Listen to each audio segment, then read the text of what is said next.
اچھا، یہ کہانی ہم نے کہیں نہ کہیں ضرور سنی ہوگی، شاید فلموں میں یا اپنے دوستوں سے۔ یہ ایک بہت ہی عام سفر ہے جہاں وقت کے ساتھ ساتھ رشتوں میں ترجیحات بدل جاتی ہیں۔ یعنی کسی کی پسند ایک باغی شخصیت سے ایک مستحکم ساتھی کی طرف کیسے چلی جاتی ہے۔ آئیے آج اس دلچسپ سفر کو ذرا گہرائی میں سمجھتے ہیں۔ تو سب سے پہلا سوال کہ آخر ان بیڈ بوائے قسم کے لوگوں میں ہوتا کیا ہے جو شروع میں اتنے پرکشش لگتے ہیں؟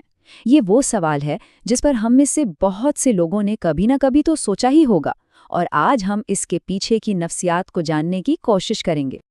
چلیں بالکل شروع سے بات کرتے ہیں، ایک دم جڑ سے، کہ آخر وہ کون سی نفسیاتی وجوہات ہیں جو اس ابتدائی اور بہت طاقتور کشش کو پیدا کرتی ہیں۔ اصل میں اس کے پیچھے کچھ بہت اہم فیکٹرز کام کر رہے ہوتے ہیں۔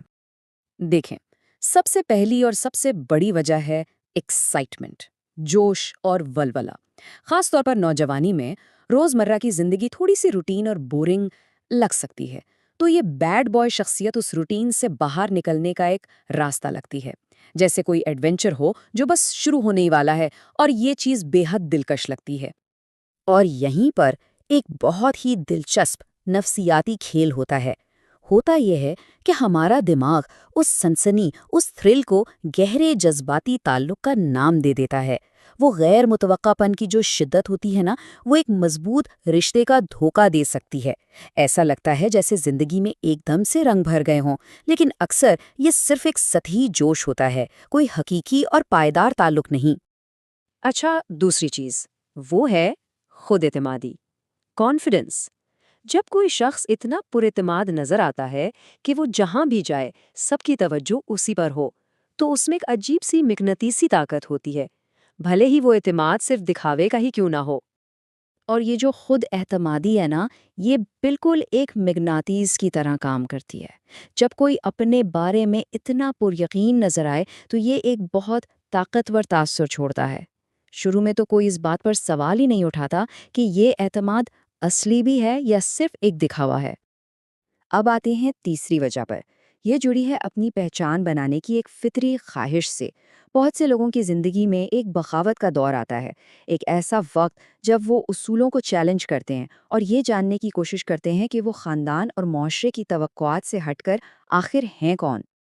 تو ہوتا کیا ہے کہ یہ انتخاب دراصل اپنی آزادی، اپنی انفرادیت دکھانے کا ایک طریقہ بن جاتا ہے۔ معاشرتی یا خاندانی دباؤ سے نکل کر کچھ نیا اور مختلف کرنے کی خواہش اس کشش کو اور بھی بڑھا دیتی ہے۔ اور اب چوتھی وجہ، یہ تھوڑی گہری ہے اور شاید سب سے پیچیدہ بھی۔ یہ اس بارے میں ہے کہ ہمارے ماضی کے تجربات، خاص طور پر لاشعوری سطح پر، ہمارے آج کے فیصلوں پر کیسے اثر ڈالتے ہیں۔ یہ ایک بہت گہری نفسیاتی حقیقت ہے۔ اس کو سمجھنے کے لیے ذرا سوچیں کہ اگر کسی کا بچپن ایسے ماحول میں گزرا ہو جہاں ہر وقت غیر یقینی کی صورتحال رہتی تھی، تو ان کا دماغ اسی افراتفری کو نارمل سمجھنے لگتا ہے۔ پھر بڑے ہو کر ایک پرسکون اور مستحکم رشتہ انہیں عجیب یا شاید بورنگ لگ سکتا ہے، اور ان کا لاشعور انہیں واپس اسی جانی پہچانی کیفیت کی طرف کھینچتا ہے، یعنی جذباتی اتار چڑھاؤ کی طرف، چاہے وہ تکلیف دہ ہی کیوں نہ ہو۔ چلیں جی، اب کہانی میں ایک موڑ آتا ہے، وہ وقت جب یہ سارا جوش و خروش ٹھنڈا پڑنے لگتا ہے اور حقیقت سامنے آنے لگتی ہے۔ یہ ایک جملہ سمجھیں کہ پوری کہانی کا خلاصہ ہے۔ جو چیز شروع میں اتنی پرکشش لگ رہی تھی، وقت کے ساتھ ساتھ وہی ایک بوجھ بن جاتی ہے، ایک ذہنی اور جذباتی تھکاوٹ کا باعث۔ تو فرق بالکل صاف نظر آنے لگتا ہے۔ شروع میں وعدہ تھا جوش کا، ایڈونچر کا، خود اعتمادی کا، لیکن لمبی مدت میں حقیقت کیا نکلی؟ تھکا دینے والی، تکلیف دہ اور غیر مستحکم۔ اور یہی وہ نازک موڑ ہے جہاں سے تبدیلی کا سفر شروع ہوتا ہے۔ اور یہیں سے ذاتی نشو و نما کا اگلا اور بہت اہم مرحلہ شروع ہوتا ہے، جب ترجیحات اور اقدار میں ایک بہت بڑی تبدیلی آنے لگتی ہے۔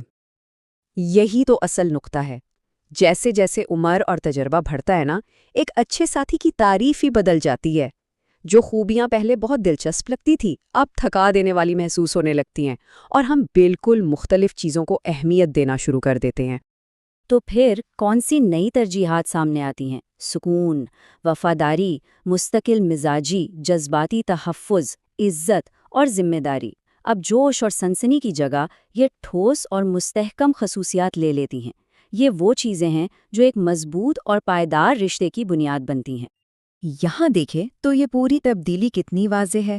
جہاں پہلے جوش اور سنسنی کی تلاش تھی، وہاں اب تحفظ اور سکون کی ضرورت ہے۔ جہاں غیر متوقع رویہ اچھا لگتا تھا، وہاں اب مستقل مزاجی اور وفاداری کی اہمیت ہے، اور بنیادی اقدار بغاوت سے ہٹ کر عزت اور ذمہ داری کی طرف چلی جاتی ہیں۔ تو اب ہم اس ساری بات کو سمیٹتے ہیں اور جو مرکزی خیال ہے اس کو اور پختہ کرتے ہیں کہ یہ تبدیلی دراصل ذاتی ترقی کا ایک بہت ہی فطری نتیجہ ہے۔ ذرا سوچیں، 19 سال کی عمر کا انسان اور پھر 29 سال کی عمر کا وہی انسان، کیا وہ ایک جیسا سوچے گا؟ بالکل نہیں۔ ایک دہائی کا تجربہ، خود کو سمجھنا اور پختگی، یہ سب مل کر آپ کی سوچ کو پوری طرح بدل دیتے ہیں کہ زندگی میں اور ایک ساتھی میں کیا چیز اہم ہے۔ تو یہ سمجھنا بہت ضروری ہے کہ یہ سفر کسی غلطی کو ٹھیک کرنا نہیں ہے، نہیں، یہ تو ذہنی اور جذباتی طور پر بڑے ہونے کا ایک قدرتی حصہ ہے۔ جو چیز 19 سال کی عمر میں ضروری لگتی ہے، ہو سکتا ہے 29 سال کی عمر میں وہ بالکل بے معنی لگے۔ اور آخر میں ایک سوال جو سوچنے پر مجبور کرتا ہے، کیا ذاتی ترقی کا مقصد صرف یہ ہے کہ ہماری پسند بدل جاتی ہے، یا پھر یہ اس بات کی بھی نشانی ہے کہ ہم خود اندر سے کیا بن چکے ہیں؟ یہ وہ سوال ہے جو رشتوں اور خود کو پہچاننے کے گہرے تعلق پر ہمیں سوچنے کی دعوت دیتا ہے۔